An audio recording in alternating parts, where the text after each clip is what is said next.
Ésaïe, chapitre 32. Alors le roi régnera selon la justice, et les princes gouverneront avec droiture. Chacun sera comme un abri contre le vent, et un refuge contre la tempête, comme des courants d'eau dans un lieu desséché, comme l'ombre d'un grand rocher dans une terre altérée. Les yeux de ceux qui voient ne seront plus bouchés, et les oreilles de ceux qui entendent seront attentives. Le cœur des hommes légers sera intelligent pour comprendre, et la langue de ceux qui balbutient parlera vite et nettement. On ne donnera plus à l'insensé le nom de noble, ni au fourbe celui de magnanime. Car l'insensé profère des folies, et son cœur s'adonne au mal, pour commettre l'impiété, et dire des faussetés contre l'Éternel, pour laisser à vide l'âme de celui qui a faim, et enlever le breuvage de celui qui a soif. Les armes du fourbe sont pernicieuses. Ils forment de coupables desseins, pour perdre les malheureux par des paroles mensongères, même quand la cause du pauvre est juste. Mais celui qui est noble forme de nobles desseins, et il persévère dans ses nobles desseins.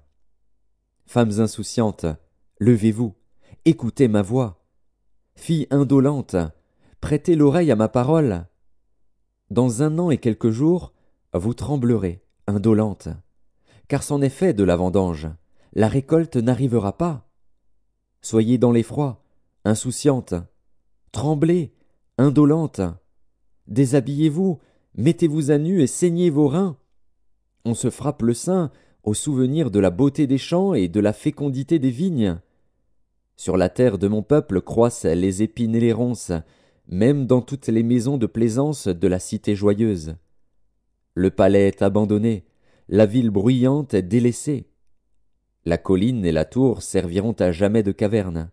Les ânes sauvages y joueront, les troupeaux y paîtront, jusqu'à ce que l'esprit soit répandu d'en haut sur nous, et que le désert se change en verger, et que le verger soit considéré comme une forêt.